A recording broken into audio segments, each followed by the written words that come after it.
ਭਾਰਤ ਅਤੇ ਪਾਕਿਸਤਾਨ ਹਮੇਸ਼ਾ ਤੋਂ ਵੱਖ ਮੁਲਕ ਨਹੀਂ ਸਨ। ਉਹ ਇੱਕ ਸਨ। ਉਹਨਾਂ ਦਾ ਇਤਿਹਾਸ ਇੱਕ ਸੀ, ਉਹਨਾਂ ਦਾ ਸੱਭਿਆਚਾਰ ਇੱਕ ਸੀ, ਉਹਨਾਂ ਦੀ ਵਿਰਾਸਤ ਇੱਕ ਸੀ। ਜਦੋਂ ਮੁਲਕ ਦੀ ਵੰਡ ਹੋਈ ਤਾਂ ਸਿਰਫ ਜ਼ਮੀਨਾਂ ਹੀ ਤਕਸੀਮ ਨਹੀਂ ਹੋਈਆਂ, ਸਿਰਫ ਸੂਬਿਆਂ ਦੇ ਵਿਚਾਲੇ ਸਰਹੱਦਾਂ ਨਹੀਂ ਖਿੱਚੀਆਂ ਗਈਆਂ।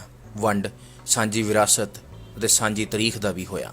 ਦੋਹਾਂ ਹੀ ਮੁਲਕਾਂ ਦੇ ਨਾਗਰਿਕ ਵੰਡ ਦੇ ਵੇਲੇ ਸੂਈ, ਪੈਨਸਿਲ, ਕੁਰਸੀਆਂ ਅਤੇ ਪਾਲਤੂ ਸਰਕਾਰੀ ਜਾਨਵਰਾਂ ਲਈ ਵੀ ਲੜਨ ਲੱਗੇ।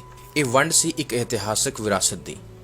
ਸਿੰਧੂ ਘਾਟੀ ਸੱਭਿਅਤਾ ਦੇ ਕੇਂਦਰ ਵਿੱਚ ਰਹੇ ਮੋਹਨਜੋਦਾੜੋ ਵਿੱਚ ਖੁਦਾਈ ਦੇ ਦੌਰਾਨ ਮਿਲੇ ਇੱਕ ਹਾਰ ਨੂੰ ਲੈ ਕੇ ਭਾਰਤ ਪਾਕਿਸਤਾਨ ਦੇ ਵਿਚਾਲੇ ਜ਼ਬਰਦਸਤ ਖਿੱਚੋਤਾਣ ਹੋਈ।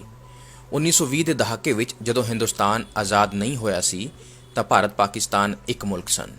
ਜਦੋਂ ਸਿੰਧ ਸੂਬੇ ਵਿੱਚ ਖੁਦਾਈ ਦੇ ਦੌਰਾਨ ਕਰੀਬ 5000 ਸਾਲ ਪੁਰਾਣੇ ਇੱਕ ਸ਼ਹਿਰ ਦੀ ਰਹਿੰਦ ਖੂੰਹਦ ਮਿਲੀ ਸੀ। ਇਸ ਨੂੰ ਸਿੰਧੂ ਘਾਟੀ ਸੱਭਿਅਤਾ ਦਾ ਨਾਂ ਦਿੱਤਾ ਗਿਆ। ਖੁਦਾਈ ਵਿੱਚ ਜੋ ਸ਼ਹਿਰ ਸਾਹਮਣੇ ਆਇਆ ਉਹ ਇਨਸਾਨ ਦੀ ਤਰੱਕੀ ਦੀ ਮਿਸਾਲ ਸੀ। ਸਿੰਧੂ ਘਾਟੀ ਸੱਭਿਅਤਾ ਦੀ ਖੋਜ ਨੇ ਅੰਗਰੇਜ਼ਾਂ ਦੇ ਗੁਲਾਮ ਹਿੰਦੁਸਤਾਨ ਨੂੰ ਆਪਣੀ ਤਾਰੀਖ ਤੇ ਫਖਰ ਕਰਨ ਦੀ ਵਜ੍ਹਾ ਮੁਹੱਈਆ ਕਰਾ ਦਿੱਤੀ। ਹੁਣ ਭਾਰਤ ਦੇ ਲੋਕ ਕਹਿ ਸਕਦੇ ਸਨ ਕਿ ਉਹਨਾਂ ਦਾ ਇਤਿਹਾਸ ਵੀ ਮਿਸਰ, ਯੂਨਾਨ ਅਤੇ ਚੀਨ ਦੀਆਂ ਸੱਭਿਅਤਾਵਾਂ ਵਰਗਾ ਸੀ। ਭਾਰਤ ਦੇ ਪਹਿਲੇ ਪ੍ਰਧਾਨ ਮੰਤਰੀ ਪੰਡਿਤ ਜਵਾਹਰ ਲਾਲ ਨਹਿਰੂ ਨੇ ਆਪਣੀ ਕਿਤਾਬ ਡਿਸਕਵਰੀ ਆਫ ਇੰਡੀਆ ਵਿੱਚ ਮੋਹਨਜੋਦਾੜੋ ਦੇ ਬਾਰੇ ਵਿੱਚ ਲਿਖਿਆ। ਉਹ ਕਹਿੰਦੇ ਨੇ ਕਿ ਮੋਹਨਜੋਦਾੜੋ ਦੇ ਟਿੱਲੇ ਤੇ ਖੜੇ ਹੋ ਕੇ ਉਹਨਾਂ ਨੂੰ ਅਹਿਸਾਸ ਹੋਇਆ ਕਿ ਉਹ 5000 ਸਾਲਾਂ ਤੋਂ ਵੀ ਜ਼ਿਆਦਾ ਪੁਰਾਣੀ ਸੱਭਿਅਤਾ ਦੀ ਪੈਦਾਇਸ਼ ਨੇ, ਇੱਕ ਅਜਿਹਾ ਸੱਭਿਆਚਾਰ ਜੋ ਲਗਾਤਾਰ ਬਦਲ ਰਿਹਾ ਹੈ। ਮੋਹਨਜੋਦਾੜੋ ਵਿੱਚ ਖੁਦਾਈ ਦੇ ਦੌਰਾਨ ਇੱਕ ਨੱਚਦੀ ਹੋਈ ਔਰਤ ਦੀ ਮੂਰਤੀ, ਇੱਕ ਧਿਆਨ ਲਗਾਏ ਹੋਏ ਪੁਜਾਰੀ ਦਾ ਬੁੱਤ ਅਤੇ 1000 ਤੋਂ ਜ਼ਿਆਦਾ ਦੂਜੀਆਂ ਚੀਜ਼ਾਂ ਮਿਲੀਆਂ, ਪਰ ਕੋਈ ਵੀ ਚੀਜ਼ ਸਾਬਤ ਨਹੀਂ ਸੀ। ਖੁਦਾਈ ਦੇ ਦੌਰਾਨ ਇੱਕ ਸੋਨੇ ਦਾ ਹਾਰ ਜ਼ਰੂਰ ਮਿਲਿਆ। ਇਸ ਵਿੱਚ ਕੀਮਤੀ ਪੱਥਰਾਂ ਨੂੰ ਸੋਨੇ ਦੀ ਲੜੀਆਂ ਵਿੱਚ ਪਰੋਇਆ ਗਿਆ ਸੀ। ਮੋਹਨਜੋਦਾੜੋ ਵਿੱਚ ਮਿਲਿਆ ਇਹ ਹਾਰ ਉਹ ਇਕਲੌਤੀ ਚੀਜ਼ ਸੀ ਜੋ ਹਜ਼ਾਰਾਂ ਸਾਲ ਬੀਤ ਜਾਣ ਦੇ ਬਾਵਜੂਦ ਵੀ ਸੁਰੱਖਿਅਤ ਸੀ। ਸੁਦੇਸ਼ਨਾ ਗੁਹਾ ਭਾਰਤੀ ਇਤਿਹਾਸਕਾਰ ਅਤੇ ਆਰਕੀਓਲੋਜੀ ਵਿਭਾਗ ਨਾਲ ਜੁੜੇ ਹੋਏ ਨੇ। ਉਹ ਕਹਿੰਦੇ ਨੇ ਕਿ ਸਿੰਧੂ ਘਾਟੀ ਸੱਭਿਅਤਾ ਦੀ ਖੁਦਾਈ ਵਿੱਚ ਬਹੁਤ ਘੱਟ ਗਹਿਣੇ ਮਿਲੇ ਸਨ, ਪਰ ਸੋਨੇ ਦਾ ਇਹ ਬਣਿਆ ਹਾਰ ਬੇਸ਼ਕੀਮਤੀ ਸੀ। ਇਹ ਇੱਕ ਅਹਿਮ ਖੋਜ ਸੀ। ਇਹ ਹਾਰ ਤਾਂਬੇ ਦੇ ਇੱਕ ਬਰਤਨ ਵਿੱਚ ਮਿਲਿਆ ਸੀ। ਮੰਨਿਆ ਜਾਂਦਾ ਹੈ ਕਿ ਉਹ ਇੱਕ ਘਰ ਸੁਨਿਆਰ ਦਾ ਰਿਹਾ ਹੋਵੇਗਾ। ਵਜ਼ੀਰਾ ਫਜ਼ੀਲਾ ਜ਼ਮੀਂਦਾਰ ਅਮਰੀਕਾ ਦੀ ਬ੍ਰਾਊਨ ਯੂਨੀਵਰਸਿਟੀ ਵਿੱਚ ਪੁਰਾਣੀ ਕਲਾਕ੍ਰਿਤਾਂ ਦੇ ਇਤਿਹਾਸਕਾਰ ਨੇ। ਉਹ ਕਹਿੰਦੇ ਨੇ ਕਿ ਸਿੰਧੂ ਘਾਟੀ ਦੀ ਸੱਭਿਅਤਾ ਦੀ ਖੋਜ ਭਾਰਤ ਦੇ ਇਤਿਹਾਸ ਦੀ ਸਭ ਤੋਂ ਵੱਡੀ ਖੋਜ ਹੈ।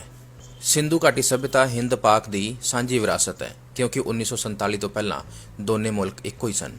ਪਰ ਜਦੋਂ ਜੂਨ 1947 ਵਿੱਚ ਦੇਸ਼ ਨੂੰ ਵੰਡਣ ਦਾ ਐਲਾਨ ਹੋਇਆ ਤਾਂ ਸਦੀਆਂ ਤੋਂ ਇਕੱਠੇ ਰਹਿੰਦੇ ਲੋਕ ਛੋਟੀਆਂ-ਛੋਟੀਆਂ ਚੀਜ਼ਾਂ ਲਈ ਲੜਨ ਲੱਗੇ। ਕੁਝ ਮਹੀਨੇ ਪਹਿਲਾਂ ਇੰਗਲੈਂਡ ਤੋਂ ਮੰਗਵਾਈਆਂ ਗਈਆਂ 60 ਬੱਤਕਾਂ ਦੋਨਾਂ ਮੁਲਕਾਂ ਵਿੱਚ ਵੰਡੀਆਂ ਗਈਆਂ। ਜੰਗਲਾਤ ਮਹਿਕਮੇ ਦੀ ਜਾਇਦਾਦ ਰਹੇ ਜੌਏ ਮੁਨੀ ਨਾਂ ਦੇ ਇੱਕ ਹਾਥੀ ਨੂੰ ਜਦੋਂ ਪੂਰਬੀ ਬੰਗਾਲ ਨੂੰ ਦੇ ਦਿੱਤਾ ਗਿਆ ਤਾਂ ਭਾਰਤ ਦੇ ਲੋਕਾਂ ਨੇ ਜ਼ਬਰਦਸਤ ਵਿਰੋਧ ਕੀਤਾ। ਹਾਥੀ ਦੇ ਮਹਾਵਤ ਨੇ ਹਿੰਦੁਸਤਾਨ ਵਿੱਚ ਹੀ ਰਹਿਣ ਦਾ ਫੈਸਲਾ ਕੀਤਾ ਸੀ। ਦੇਸ਼ ਦੀ ਵੰਡ ਦੇ ਨਾਲ ਹੀ ਬਹੁਤ ਛੋਟੀਆਂ-ਛੋਟੀਆਂ ਚੀਜ਼ਾਂ ਦੇ ਦੋ ਹਿੱਸੇ ਹੋ ਗਏ। ਮਿਸਾਲ ਦੇ ਤੌਰ ਤੇ ਵਿਦੇਸ਼ ਮੰਤਰਾਲੇ ਤੋਂ 21 ਟਾਈਪਰਾਈਟਰ, 31 ਪੈਨ ਸਟੈਂਡ, 16 ਆਰਾਮ ਕੁਰਸੀਆਂ, 125 ਪੇਪਰ ਕੈਬਨਿਟ ਅਤੇ ਅਫਸਰਾਂ ਦੇ ਬੈਠਣ ਦੇ ਲਈ 31 ਕੁਰਸੀਆਂ ਪਾਕਿਸਤਾਨ ਭੇਜੀਆਂ ਗਈਆਂ। ਇਹ ਤਾਂ ਇੱਕ ਛੋਟੀ ਜਿਹੀ ਮਿਸਾਲ ਹੈ। ਅਸਲ ਵਿੱਚ ਦੇਸ਼ ਦੀ ਵੰਡ ਤੋਂ ਬਾਅਦ ਬ੍ਰਿਟਿਸ਼ ਭਾਰਤ ਦੀ ਰਾਜਧਾਨੀ ਦਿੱਲੀ ਤਾਂ ਆਜ਼ਾਦ ਭਾਰਤ ਦੀ ਰਾਜਧਾਨੀ ਬਣ ਗਈ, ਪਰ ਪਾਕਿਸਤਾਨ ਨੇ ਕਰਾਚੀ ਨੂੰ ਆਪਣੀ ਰਾਜਧਾਨੀ ਬਣਾਇਆ।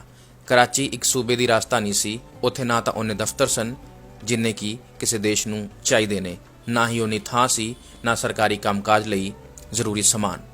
ਪਾਕਿਸਤਾਨ ਦੀ ਨਵੀਂ ਸਰਕਾਰ ਨੂੰ ਕਾਗਜ਼, ਫਾਈਲਾਂ, ਪੈਨ ਅਤੇ ਪਿੰਨ ਵਰਗੀਆਂ ਚੀਜ਼ਾਂ ਦੀ ਕਿੱਲਤ ਝੱਲਣੀ ਪਈ। ਤੁਸੀਂ ਸੋਚ ਸਕਦੇ ਹੋ ਕਿ ਜਦੋਂ ਦੋ ਮੁਲਕ ਪੈਨ, ਪੈਨਸਿਲ, ਪਿੰਨ ਵਰਗੀਆਂ ਚੀਜ਼ਾਂ ਦੀ ਵੰਡ ਕਰ ਰਹੇ ਹੋਣ ਤਾਂ ਬੇਸ਼ਕੀਮਤੀ ਅਤੇ ਇਤਿਹਾਸਕ ਚੀਜ਼ਾਂ ਦੀ ਵੰਡ ਕਿਵੇਂ ਕੀਤੀ ਗਈ ਹੋਵੇਗੀ। ਹਰ ਦੇਸ਼ ਦੀ ਹੋਂਦ ਲਈ ਉਸ ਦਾ ਇਤਿਹਾਸ ਹੋਣਾ ਜ਼ਰੂਰੀ ਹੈ, ਪਰ ਭਾਰਤ ਅਤੇ ਪਾਕਿਸਤਾਨ ਦਾ ਕੋਈ ਵੱਖ ਇਤਿਹਾਸ ਤਾਂ ਨਹੀਂ ਸੀ। ਹੁਣ ਉਹ ਇਸ ਦੀ ਵੰਡ ਕਿਵੇਂ ਕਰਦੇ? ਮੁਲਕ ਤਕਸੀਮ ਹੋਣ ਨਾਲ ਸਿੰਧੂ ਘਾਟੀ ਸੱਭਿਅਤਾ ਦਾ ਕੇਂਦਰ ਯਾਨੀ ਮੋਹਨਜੋਦਾੜੋ ਪਾਕਿਸਤਾਨ ਵਿੱਚ ਰਹਿ ਗਿਆ। ਪਾਕਿਸਤਾਨ ਦਾ ਆਪਣਾ ਕੋਈ ਇਤਿਹਾਸ ਨਹੀਂ ਸੀ। ਇਸ ਲਈ ਇਹ ਜ਼ਰੂਰੀ ਸੀ ਕਿ ਉਹ ਸਿੰਧੂ ਘਾਟੀ ਸੱਭਿਅਤਾ ਨੂੰ ਭਾਰਤ ਦੇ ਬਾਕੀ ਇਤਿਹਾਸ ਤੋਂ ਵੱਖ ਕਰਕੇ ਆਪਣਾ ਦੱਸ ਦੇ। ਅਜਿਹਾ ਕਰਨ ਲਈ ਪਾਕਿਸਤਾਨ ਦੇ ਕੋਲ ਮੋਹਨਜੋਦਾੜੋ ਵਿੱਚ ਮਿਲੀਆਂ ਚੀਜ਼ਾਂ ਹੋਣੀਆਂ ਜ਼ਰੂਰੀ ਸਨ। ਇਤਿਹਾਸਕਾਰ ਵਜ਼ੀਰਾ ਜ਼ਮੀਂਦਾਰ ਕਹਿੰਦੇ ਨੇ ਕਿ ਵੰਡ ਤੋਂ ਬਾਅਦ ਸਿੰਧੂ ਘਾਟੀ ਸੱਭਿਅਤਾ ਨੂੰ ਨਵੇਂ ਸਿਰੇ ਤੋਂ ਪ੍ਰਭਾਸ਼ਿਤ ਕਰਨ, ਉਸ ਨੂੰ ਪਾਕਿਸਤਾਨ ਵਿੱਚ ਅਹਿਮ ਦੱਸਣ ਦੀ ਕੋਸ਼ਿਸ਼ ਸ਼ੁਰੂ ਹੋਈ। ਮਕਸਦ ਇਹ ਸਾਬਿਤ ਕਰਨਾ ਸੀ ਕਿ ਪਾਕਿਸਤਾਨ ਦਾ ਭਾਰਤ ਤੋਂ ਬਿਲਕੁਲ ਵੱਖ ਆਪਣਾ ਖੁਦ ਦਾ ਸ਼ਾਨਦਾਰ ਇਤਿਹਾਸ ਰਿਹਾ ਸੀ। ਇਹ ਹਿੰਦੂ ਭਾਰਤ ਦੀ ਨਹੀਂ, ਮੁਸਲਿਮ ਪਾਕਿਸਤਾਨ ਦੀ ਤਾਰੀਖ ਸੀ। ਇਤਿਹਾਸਕਾਰ ਸੁਦੇਸ਼ਨਾ ਗੁਹਾ ਕਹਿੰਦੇ ਨੇ ਕਿ ਜਦੋਂ ਦੇਸ਼ ਦੀ ਵੰਡ ਹੋ ਰਹੀ ਸੀ ਤਾਂ ਭਾਰਤ ਨੇ ਵੀ ਸਿੰਧੂ ਘਾਟੀ ਸੱਭਿਅਤਾ ਦੀ ਖੁਦਾਈ ਵਿੱਚ ਮਿਲੀ 1000 ਤੋਂ ਜ਼ਿਆਦਾ ਚੀਜ਼ਾਂ ਤੇ ਦਾਅਵੇਦਾਰੀ ਕੀਤੀ। ਸਮਾਨ ਦੀ ਵੰਡ ਦੇ ਲਈ ਜੋ ਫਾਰਮੂਲਾ ਤੈਅ ਕੀਤਾ ਗਿਆ ਸੀ ਉਸ ਦੇ ਤਹਿਤ 60% ਚੀਜ਼ਾਂ ਭਾਰਤ ਨੂੰ, 40% ਪਾਕਿਸਤਾਨ ਨੂੰ ਮਿਲਣੀਆਂ ਸਨ। ਇਸ ਵਿੱਚ ਮੋਹਨਜੋਦਾੜੋ ਵਿੱਚ ਮਿਲੀ ਨੱਚਦੀ ਹੋਈ ਕੁੜੀ ਦੀ ਮੂਰਤੀ ਅਤੇ ਧਿਆਨ ਲਗਾਏ ਯੋਗੀ ਦੇ ਬੁੱਤ ਵੀ ਸ਼ਾਮਿਲ ਸਨ। ਨਾਲ ਹੀ ਸ਼ਾਮਿਲ ਸੀ ਉਹ ਬੇਸ਼ਕੀਮਤੀ ਸੋਨੇ ਦਾ ਹਾਰ। ਨੱਚਣ ਵਾਲੀ ਕੁੜੀ ਦੀ ਮੂਰਤੀ ਭਾਰਤ ਦੇ ਹਿੱਸੇ ਆਈ, ਯੋਗੀ ਦਾ ਬੁੱਤ ਪਾਕਿਸਤਾਨ ਦੇ ਖਾਤੇ ਗਿਆ। ਹੁਣ ਗੱਲ ਅਟਕ ਗਈ ਸੋਨੇ ਦੇ ਹਾਰ ਤੇ। ਉਹ ਹਾਰ ਜੋ ਮੋਹਨਜੋਦਾੜੋ ਦੀ ਖੁਦਾਈ ਵਿੱਚ ਮਿਲਿਆ, ਇਕਲੌਤਾ ਅਟੁੱਟ ਸਮਾਨ ਸੀ। ਜਦੋਂ ਹਾਰ ਨੂੰ ਲੈ ਕੇ ਸਹਿਮਤੀ ਨਹੀਂ ਬਣੀ ਤਾਂ ਅਫਸਰਾਂ ਨੇ ਇਸ ਦਾ ਤੋੜ ਲੱਭਿਆ ਅਤੇ ਹਾਰ ਦੀ ਵੀ ਦੇਸ਼ ਦੀ ਤਰ੍ਹਾਂ ਹੀ ਵੰਡ ਕੀਤੀ ਗਈ। ਇਸ ਬੇਸ਼ਕੀਮਤੀ ਇਤਿਹਾਸਿਕ ਹਾਰ ਨੂੰ 2 ਟੋਟਿਆਂ ਵਿੱਚ ਕਰਕੇ ਇੱਕ ਹਿੱਸਾ ਪਾਕਿਸਤਾਨ ਅਤੇ ਭਾਰਤ ਨੂੰ ਦੇ ਦਿੱਤਾ ਗਿਆ। ਅੱਜ ਭਾਰਤ ਦੇ ਹਿੱਸੇ ਵਾਲੇ ਹਾਰ ਦਾ ਟੁਕੜਾ ਦਿੱਲੀ ਦੇ ਨੈਸ਼ਨਲ ਮਿਊਜ਼ੀਅਮ ਵਿੱਚ ਹੈ। ਇੱਕ ਵਾਰ ਅਮਰੀਕਾ ਵਿੱਚ ਇੱਕ ਨੁਮਾਇਸ਼ ਦੇ ਲਈ ਹਾਰ ਦੇ ਦੋਹੇ ਟੋਟਿਆਂ ਨੂੰ ਇੱਕ ਕਰਨ ਦਾ ਸੁਝਾਅ ਆਇਆ, ਪਰ ਭਾਰਤ ਨੇ ਆਪਣੇ ਹਿੱਸੇ ਆਏ ਹਾਰ ਦੇ ਟੁਕੜੇ ਨੂੰ ਦੇਣ ਤੋਂ ਇਨਕਾਰ ਕਰ ਦਿੱਤਾ।